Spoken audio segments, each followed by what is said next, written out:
बेटा अस्सलाम वालेकुम रहमतुल्लाहि व बरकातुहू।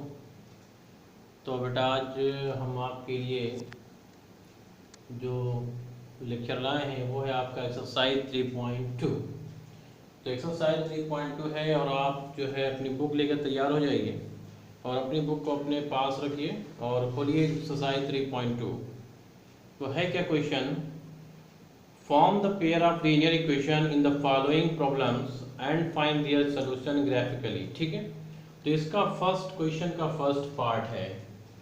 फर्स्ट क्वेश्चन का फर्स्ट पार्ट ये कह रहा है 10 student of class 10th took part in a mathematics quiz.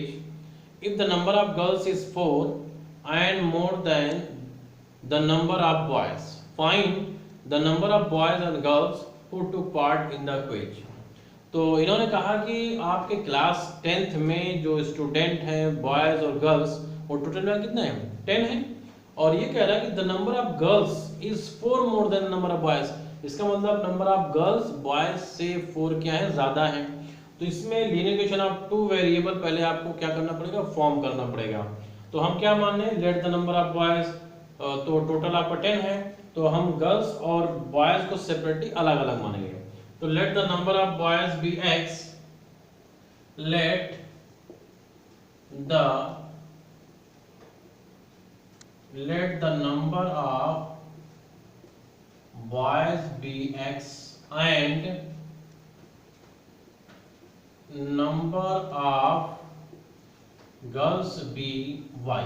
ठीक है, आपके let नंबर पे आप boys be x है, नंबर ऑफ गर्ल्स y है। अकॉर्डिंग टू क्वेश्चन क्या है, टोटल नंबर ऑफ स्टूडेंट कितना है, 10। क्या हो जाएगा, x plus y is equal to 10, equation number 1 मिल गया आपको। फिर उसके बाद इन्होंने कहा है if the number of girls is 4 more than, तो नंबर ऑफ गर्ल्स कितने हैं, y, और बॉयज कितना है, x। तो नंबर ऑफ गर्ल्स जो y है ये बॉयज से 4 ज्यादा है। इसका मतलब according to second condition, according to second condition क्या हो जाएगा, सेकंड कंडीशन में number of girls means y is equal to क्या मिल जाएगा आपको, x प्लस 4, और आप x में ट्रांसफर कर लीजिए तो ये हो जाएगा आपका minus x plus y is equal to 4, equation number 2। तो यही आपका क्या फॉर्म हो गया, ये linear pair of equation form हो गया, पहला इक्वेशन और दूसरा इक्वेशन। अब कह रहा है कि नंबर ऑफ बॉयज और नंबर ऑफ गर्ल्स को फाइंड आउट करिए। तो अब आप बाय सब्स्टिट्यूशन मेथड से, बाय एलिमिनेशन मेथड से या ग्राफिकली मेथड से आप सॉल्व कर सकते हैं। ठीक है, तो अगर हम यूज करके सब्स्टिट्यूशन मेथड से, बाय सब्स्टिट्यूशन मेथड से अगर करना चाहेंगे, क्योंकि यहाँ पे किसी भी चीज का रूल नहीं दिया है, अच्छा दिया है बाय ग्राफिकली सॉल्व करना है। तो ग्राफिकली सॉल्व करने में क्या करेंगे, देखिए आप, ये आपको सेकंड इक्वेशन बन गया। तो अब देखिए क्या करेंगे, आप यहाँ पर ऐसे रेक्टेंगुलर बॉक्स बनाएंगे आप, ठीक है, और यहाँ पर आप x और ये y ले लीजिए। उसके बाद ये आपका है फॉर इक्वेशन फर्स्ट, पहले इक्वेशन में क्या करेंगे, अब यहाँ पे क्या करेंगे कि ये इक्वेशन y इक्वल टू क्या लिख देंगे हम, 10 माइनस x लिख सकते हैं। तो ये आपका है x plus y is equal to 10 हो जाएगा और y is equal to 10 minus x हो जाएगा। तो ये जो y है ये बेटा आपका क्या होगा, इंडिपेंडेंट वेरिएबल होगा। ये डिपेंडेंट वेरिएबल और ये इंडिपेंडेंट, सॉरी ये आपका होगा इंडिपेंडेंट वेरिएबल, और ये आपका होगा dependent variable, means y dependent और x इंडिपेंडेंट। अब x की वैल्यू, या इसी को हमने बताया इससे पहले कि फ्री वेरिएबल है, तो x की वैल्यू अगर 1 रखें तो y की वैल्यू 9 आएगी, x की वैल्यू 2 रखें तो y इक्वल टू 8 आएगा, x इक्वल टू 3 रखें y इक्वल टू 7 आएगा। तो देयरफॉर कोऑर्डिनेट्स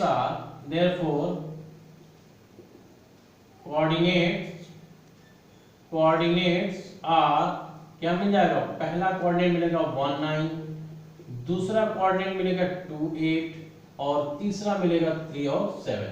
तो अब ये बताओ, अगर आप पेपर लेके आप उसी पर इसको क्या करें, प्लॉट करें तो ये आपकी एक स्ट्रेट लाइन बनेगी। क्या बनेगी? स्ट्रेट लाइन बनेगी।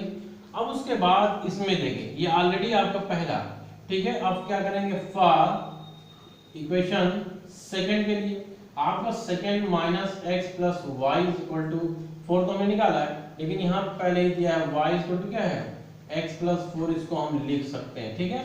तो हमने लिख दिया ये वाला, तो ये आपका एक सेकंड इक्वेशन हो गया। फिर आप क्या बनाएंगे, एक रेक्टेंगुलर बॉक्स बनाएंगे।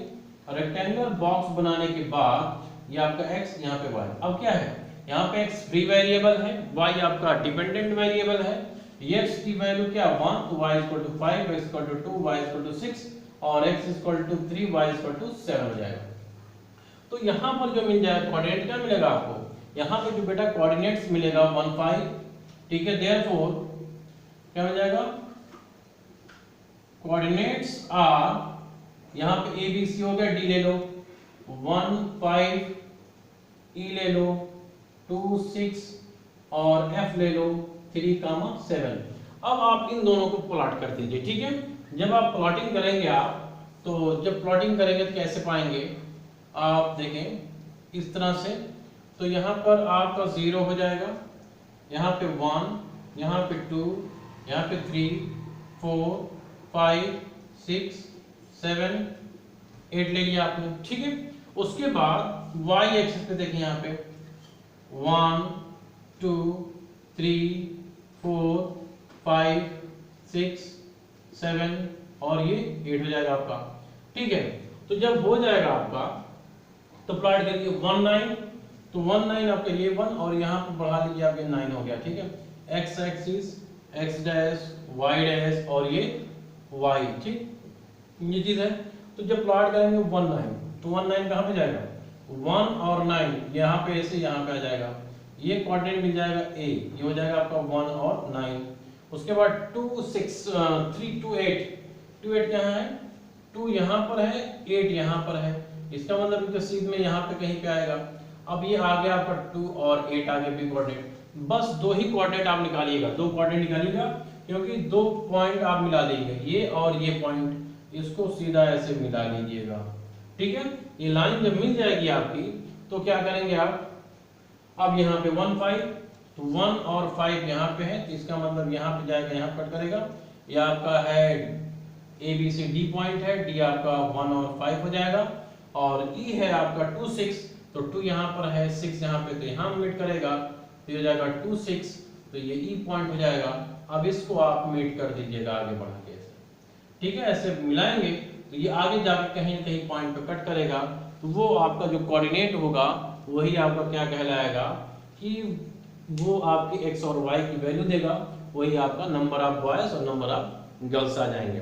तो अगर सब्स्टिट्यूशन मेथड से आपको फाइंड आउट करना है तो y की वैल्यू इसमें पुट कर दीजिए, तो x प्लस क्या हो जाएगा, y सब्स्टिट्यूशन मेथड से, तो देखें तो यहाँ पर मिल जाएगा x plus y equal to 10 है, तो यहाँ पर जब x y equal to x plus 4, तो ये y के प्लेस पे x प्लस 4 रख दीजिए, क्या x plus 4 is equal to 10, तो 2x is equal to 10 minus 4, x 2x equal to आ जाएगा 6, 2 1 2 2 3 6, x इक्वल टू क्या मिलेगा 3। इसका मतलब नंबर ऑफ बॉयज कितना है, 3 है, तो नंबर ऑफ गर्ल्स कितना हो जाएंगी, आपको मिल जाएगा 4 प्लस 3 7 मिल जाएगा। तो 7 गर्ल्स 3 बॉयज, टोटल स्टूडेंट कितना हो गया आपके 10, राइट। अब आप इसको सॉल्व कर लीजिए, ठीक है, इस तरह से आपको सॉल्व करना है, ग्राफ पेपर पे आप सॉल्व करिएगा, ठीक। तो देखते हैं नेक्स्ट क्वेश्चन। नेक्स्ट क्वेश्चन हम देख रहे हैं, सेकंड जो इसका पार्ट है, 5 pencil and 7 pens together cost ₹50। तो इसमें पेन और क्या है, पेंसिल दी गई है, तो let the pencil cost be x। Let the second part है, let the each pencil cost be ₹x and each pen cost b ₹y। तो एक पेंसिल की कॉस्ट x रुपीस है और एक पेन की कॉस्ट y रुपीस है, तो कितने पेंसिल है, 5 और 7 पेन्स अकॉर्डिंग टू क्वेश्चन।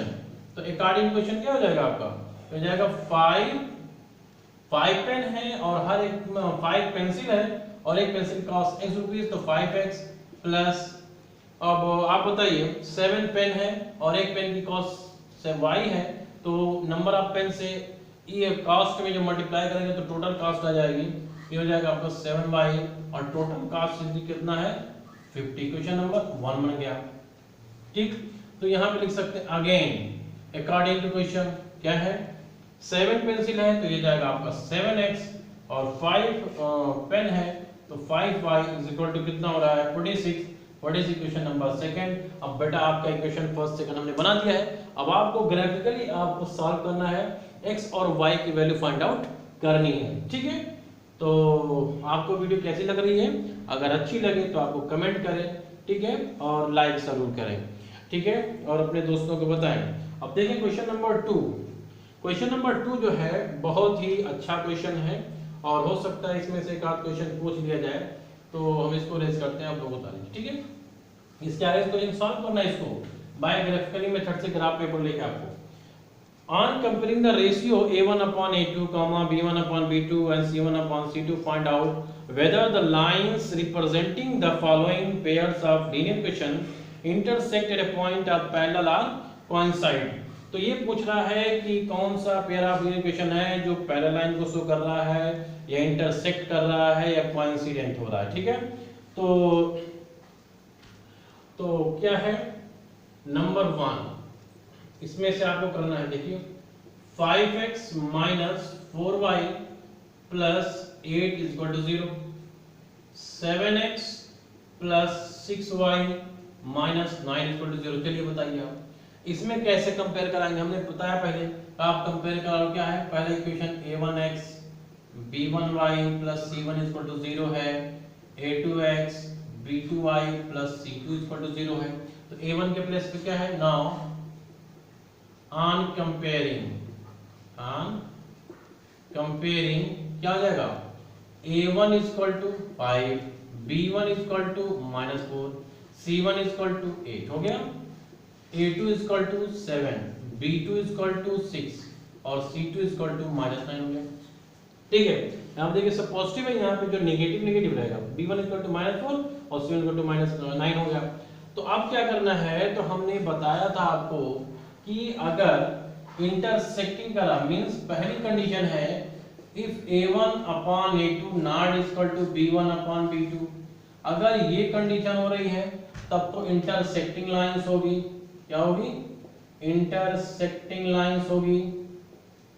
ठीक, और उसके बाद अगर सेकंड कंडीशन है a1 upon a2 is equal to b1 upon b2 is equal to c1 upon c2, क्या हो जाएगा, कोइंसिडेंट लाइन हो जाएगी, कोइंसिडेंट लाइन हो जाएगी। बात समझ में आ रही है आपको, कोइंसिडेंट लाइन हो जाएगी। उसके बाद तीसरी कंडीशन जो इसमें आ रही है, वो तीसरी कंडीशन बेटा ये है कि अगर a1 upon a2 is equal to b1 upon b2 not is equal to c1 upon c2, तब ये लाइन कहलाएगी पैरेलल लाइन। क्या है, तब ये दोनों पेयर ऑफ लाइन क्या होंगे, पैरेलल लाइंस हो जाएंगी। तो ये तीन ही कंडीशन आपको फाइंड आउट करना है। इंटरसेक्टिंग लाइंस, इसी को आप यूनिक सॉल्यूशन भी कहते हो। ठीक, क्या कहते हैं, यूनिक सॉल्यूशन, कि ये आपका इक्वेशन कैसा देगा, यूनिक सॉल्यूशन देगा। ठीक है, यूनिक सॉल्यूशन देने के साथ साथ डिपेंडेंट भी होगा, कंसिस्टेंट भी होगा, और ये क्या होगा, डिपेंडेंट होगा, कंसिस्टेंट होगा, और क्या होगा, इनफाइनाइट मेनी सॉल्यूशन देगा ये। और ये क्या है, नो सॉल्यूशन, ये कोई सॉल्यूशन नहीं देगा और पैरेलल लाइन देगा, ये आपकी कहलाएगी क्या, अगर ये पैरेलल लाइन दिया तो ये चीज आपकी क्या होगी, इनकंसिस्टेंट, क्या इनकंसिस्टेंट या इनडिपेंडेंट, दोनों कंडीशन कही जा सकती है। वही आगे वाले क्वेश्चन में वही बात आपको सॉल्व करना है। ठीक है, तो ये आप देखिए यहाँ पे, तो ये आप क्या मिल रहा है आपको यहाँ पे, therefore a1 upon a2 b1 upon b2 not equal to, पहली कंडीशन शो करो, क्या हो जाएगा, 5/7 not equal to -4/6, क्या बराबर है, नहीं है। therefore ये जो इक्वेशन आपका पहला है, इन दोनों पेयर ऑफ इक्वेशन ये क्या है, इंटरसेक्टिंग लाइंस हैं। ये क्या करेंगे, ये दोनों pair of equation intersect at A common point, intersect at A common point पे ये मीट कर जाएंगे। है ठीक है, तो यहाँ पे कंडीशन मिल गई a1/a2 not equal to b1/b2 मिल गई है। तो 5.7 नॉट इक्वल टू -4/7 6, ठीक है। तो हमने बताया कि इस कंडीशन फॉलो करा इंटरसेक्टिंग लाइंस मींस ये जो दो आपके इक्वेशन दिए गए हैं, इक्वेशन ऑफ टू वेरिएबल, ये क्या है, इंटरसेक्टिंग लाइंस शो करेंगे, मींस एक कॉमन पॉइंट पे इनका दोनों लाइन क्या इंटरसेक्ट करेंगी। अगर ये कंडीशन आपकी फॉलो हो गई तो कोइंसिडेंट हो जाएगी, ये कंडीशन आपकी फॉलो होगी तो पैरेलल लाइंस हो जाएंगी। तो 1 बाय 1 करके आपको देखना है। ये दूसरा तीसरा हम आपका HW देते हैं और आपका होमवर्क रहेगा। क्वेश्चन नंबर 3 देखते हैं। On comparing the ratio a1/a2 b1/b2 and c1/c2 find which whether the following pair of linear equations are consistent or inconsistent। तो हम बता दें कि आपको इसी टाइप का क्वेश्चन है अगर आपका, ठीक है, तो सॉरी, तो यहाँ पे क्या हो गया कि कंसिस्टेंट है या इनकंसिस्टेंट है। तो देखें, तो अगर जैसे हमने ले लिया क्वेश्चन नंबर 3 का तीसरा पार्ट, ठीक है, क्या है, 3/2x plus 5/3y is equal to 7 और उसके बाद है 9x minus 10y equal to 14। तो आप इसको क्या करिए, 7 को इधर ट्रांसफर करिए, तो 3/2x plus 5/3y minus 7 equal to 0 और ये क्या हो जाएगा 9x minus 10y minus 14 equal to 0। On comparing कराओ तो a1 क्या आपका है, a1 equal to 3/2, b1 equal to 5/3, 7 equal to -7, a2 equal to 9, b2 equal to -10, c2 equal to -14। चलिए बताइए ये कह रहा है कंसिस्टेंट या इनकंसिस्टेंट। मीन जो आपका यूनिक सॉल्यूशन है वो भी कंसिस्टेंट है, जो आपका इनफाइनाइट मेनी सॉल्यूशन है वो भी कंसिस्टेंट है, जो आपका नो सॉल्यूशन वाली कंडीशन है जो a1/a2 equal to b1/b2 not equal to c1/c2 है, तो जो नो सॉल्यूशन दे रहा है वो आपकी इनकंसिस्टेंट की कंडीशन होती है कि दोनों पेयर ऑफ इक्वेशन कैसे हैं, इनकंसिस्टेंट हैं। तो देखें आप, तो यहाँ पे आपको क्या मिला, तो a1/a2 not equal to b1/b2 इस कंडीशन में आपकी कंसिस्टेंट हो जाएगा, कंसिस्टेंट की कंडीशन है। और a1/a2 equal to b1/b2 c1 is क्या है, ये भी आपकी कंसिस्टेंट की कंडीशन है।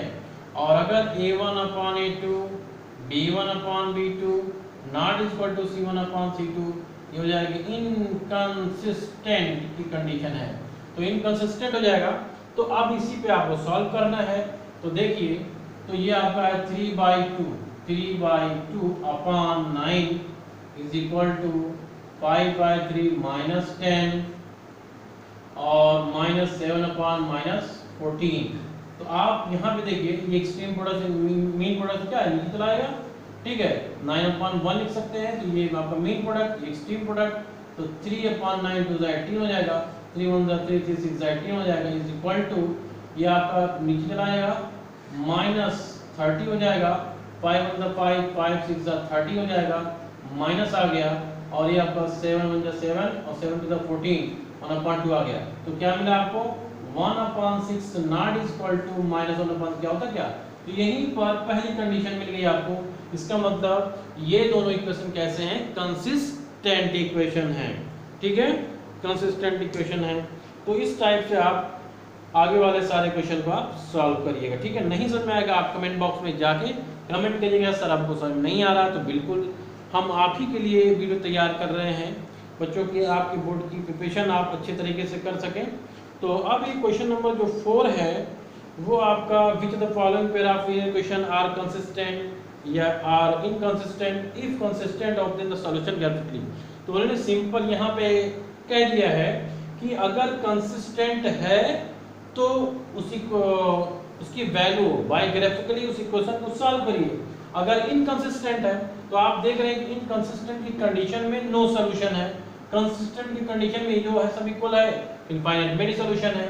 यहाँ पे पहले जो कंडीशन सॉल्व नहीं हुई a1/a2 not equal to b1/b2 अगर है तो कंसिस्टेंट है, मींस यूनिट सॉल्यूशन दे रहा है। तो अगर इनकंसिस्टेंट है तो आपको सॉल्व नहीं करना है, अगर कंसिस्टेंट है तो ग्राफिकली आपको सॉल्व करना है, जैसे हमने बताया था पीछे वाले क्वेश्चन में, वैसे ही आपको ग्राफ को प्लॉट करके सॉल्व करना है। ठीक है, अब देखते हैं जो मोस्ट इंपॉर्टेंट क्वेश्चन है आपके इस एक्सरसाइज का, वो है क्वेश्चन नंबर 5। क्वेश्चन नंबर 5 है, तो question number 5, half the perimeter of rectangular garden, half the perimeter of rectangular garden whose length is 4 meter more than its width is 36 meter, find the dimensions of the garden। तो यहाँ पर भी आप graphically solve करेंगे, पहले इन्होंने कोई method तो दिया नहीं है तो हम सब्स्टिट्यूशन मेथड से भी सॉल्व कर सकते हैं। तो मोस्ट इंपॉर्टेंट क्वेश्चन है ये, most important question for board exam. ठीक है, तो लेंथ और ब्रीथ कुछ होगी, तो let the length of rectangular garden be x meter and breadth of rectangular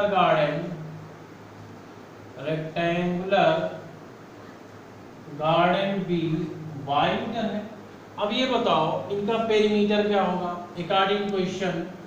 perimeter of rectangular garden बताओ क्या होगा, पेरीमीटर ऑफ, बताइए भाई, रेक्टेंगुलर गार्डन, पेरीमीटर क्या होता है रेक्टेंगल का, 2 × l प्लस ब्रीथ होता है, तो ये 2 × l प्लस ब्रीथ, तो 2 × l कितना है, x है, ब्रीथ कितना है, y है, ये चीज हो गई। तो ये कह रहा है if the perimeter rectangle whose length is 4 more than its width is 36 meter, 36 metre. तो पहले क्या आपने रेक्टेंगुलर गार्डन की पेरीमीटर निकाल लिया आपका, तो ये निकल गया पेरीमीटर, तो हाफ ऑफ द पेरीमीटर कितना है, नाउ हाफ ऑफ द, ये कार्डिन क्वेश्चन आप करिए, तो हाफ ऑफ द पेरीमीटर तो कितना हो जाएगा, लेंथ आपकी x है तो आपकी y है, तो अकॉर्डिंग क्वेश्चन ये तो मिल जाएगा आपका। नाउ यहाँ पे कर सकते हैं आप, क्या हो जाएगा, लेंथ आपकी x है तो x इज इक्वल टू मिल जाएगा y plus 4, x is equal to y plus 4 मिल गई। तो ये आपकी इस कंडीशन में है, लेंथ और ब्रीथ में आपका जो रिलेशन है, तो यहाँ पे क्या मिल जाएगा बेटा, तो x is equal x minus y equal to 4, equation number 1 बन गया। ठीक है, तो यहाँ पे x minus y equal to 4, equation number 1 बन गया। तो पेरीमीटर ऑफ रेक्टेंगुलर गार्डन। ठीक है, अब ये आपका जो पेरीमीटर बना है इसका हाफ किसके बराबर है, इसका हाफ किसके बराबर देखें तो यहाँ पे हो जाएगा, इसका हाफ कर लीजिए, तो हाफ इज इक्वल टू मिल जाएगा या हाँ चलो यही कर लो, तो 2/2 x plus y is equal to 36 metre आ गया। तो यहाँ पर ये 2 से 2 कैंसिल आउट हो जाएगा, इसका मतलब में क्या मिल गया, x plus y equal to 36 metre मिल गया, मिलेगा नहीं मिल गया। तो आप पहले क्या करेंगे, पहले let the length of the garden भी x है, ब्रेथ ऑफ द गार्डन भी y है, perimeter of rectangular garden 2 × l plus breadth, तो इसका हाफ पेरीमीटर कितना हो जाएगा, हाफ पेरीमीटर कितना होता है, 2 से डिवाइड करेंगे तो x प्लस वाई 36 आ जाएगा, और यहाँ पे x equal to y plus 4 है, तो यहाँ पे जब लेंथ ब्रीथ की 4 मोर है तो y plus 4 x minus y equal to 4, equation बन गया 2। तो इक्वेशन नंबर 1 आप इसको मान लीजिए और इसको मान लीजिए equation number 2। Solving 1 and 2 by elimination method solve कर लीजिए। ठीक है, तो सॉल्विंग बाय एलिमिनेशन मेथड, तो इतना मिटा दे रहे हैं। ठीक है, तो देखें solving by elimination method, solving by elimination method. कैसे सॉल्व करेंगे? तो ये x माइनस वाई आपका जो भी दिया प्लस वाई इक्वल टू 36 है, x minus y equal to 4 है, इक्वेशन नंबर 1, इक्वेशन नंबर 2 है। तो ये ऑन एडिशन है, तो ये क्या हो जाएगा? कैंसिल आउट हो जाएगा। तो ये 2x इक्वल टू हो जाएगा 40 टू 1 द 2 टू 10 टू 20 था, तो x इक्वल टू क्या मिल गया? 20 मिल गया आपको, x इक्वल टू 20। जो x इक्वल टू 20 मिल गया, पुट x इक्वल टू 20 इन 1 में, तो ये क्या हो जाएगा? 20 प्लस y इक्वल टू 36, तो y इक्वल टू 36 माइनस 20, तो 36 में तो 20 निकल कितना आ जाएगा? 16। मीन्स आपको क्या मिल गया कि लेंथ आपकी 20 है और ब्रीथ आपकी 16 है। तो लेंथ आपको कितना मिल गई? Length equal to 20 metre, breadth equal to 60 metre. अब बताओ लेंथ ब्रीथ से 4 ज़्यादा कि नहीं ज़्यादा है? बिल्कुल ज़्यादा है। तो आपको ऐसे ही क्वेश्चन को सॉल्व करना है बेटा, ठीक है। तो ये हुआ आपका क्वेश्चन। इन्होंने यही कहा था कि हाफ ऑफ द पेरीमीटर, किसी रेक्टेंगुलर गार्डन के पेरीमीटर का हाफ कितना है? 36 है। लास्ट में दिया कंफ्यूज कर रहा हूँ, length is 4 metre more than its breadth, तो let the length be x, breadth be y, तो क्या मिल जाएगा आपका? Length equal to y plus 4, breadth plus 4, तो x equal to y plus 4। Equation number आप हमने वहाँ पे 2 रखा है। और जो पहला कंडीशन थी 1/2 ये थी ना, 2 × l plus breadth, length x है, ब्रीथ y है, तो 2 का हाफ 2 कट जाएगा, x प्लस y 36। इसका मतलब क्या है? x plus y 36, question number 1 आ गया। और उस पर इक्वेशन नंबर 2 आपका क्या था? x minus y equal to 4 था। उसके बाद आपने उसको क्या किया? सॉल्व कर लिया, और आपकी लेंथ कितना? 20 मीटर, 60 मीटर। आपका ये होमवर्क रहेगा कि इसको आपको क्या करना है? ग्राफिकली मेथड से सॉल्व करना है बेटा, ठीक है। ऐसे ही क्वेश्चन नंबर 6 है कि give the linear equation 2x + 3y - 8 = 0, right another linear equation 2 variables such that the geometrically representation of the pair so formed is। तो इंटरसेक्टिंग लाइंस है, तो इंटरसेक्टिंग लाइंस में अगर ये बात करेगा तो कुछ भी नहीं देगा। बहुत ही आसान है क्वेश्चन। कैसे करेंगे? पहला आप ये दिया है 2x + 3y - 8 = 0, जो आप अपने पास से आंसर देंगे। यहाँ पे 3x कर दो, यहाँ पे 2x कर दो, -5 = 0। ये क्या 2/3 3/2 के बराबर कि नहीं बराबर? आप इंटरसेक्टिंग में क्या दिखाना है? a1/a2 not equal to b1/b2 हो जाए, आपकी इंटरसेक्टिंग लाइन हो जाएगी। पैरेलल में क्या करेंगे? ये दोनों कोएफिशिएंट बराबर होना चाहिए। मींस 2x 3y - 8 ये पहला हो गया, ये दिया हुआ बुक का है, तो यहाँ पे क्या करिए? 2x + 3y - 5 कर दीजिए। Means not equal to c1/c2 हो जाएगा। तो ये आपकी पैरेलल लाइन हो जाएगी। और कॉन्सिडेंट लाइन सिमिलर आप वही कर दीजिएगा 2x + 3y - 8, ठीक है। तो ये आपकी हो जाएगी, या फिर यहाँ पे मल्टीपल फॉर्म में कर दीजिएगा और कॉन्सिडेंट लाइन हो जाएगी आपकी। तो अब उसके बाद क्वेश्चन नंबर 7 आप सॉल्व कर लीजिएगा। तो बस आज इतना ही। अब बहुत ही इंपॉर्टेंट टॉपिक है बेटा, पूरा पढ़िए और अपने दोस्तों को बताइए, शेयर करिए, ज़्यादा से ज़्यादा लाइक करिए ताकि हमारी हौसला अफजाई हो और जिससे हमारा हौसला बढ़े। तो बस आज इतना ही। और आप अब्दुल रहीम सिद्दीकी सर आपसे विदा लेना चाहते हैं। अस्सलाम वालेकुम रहमतुल्लाह।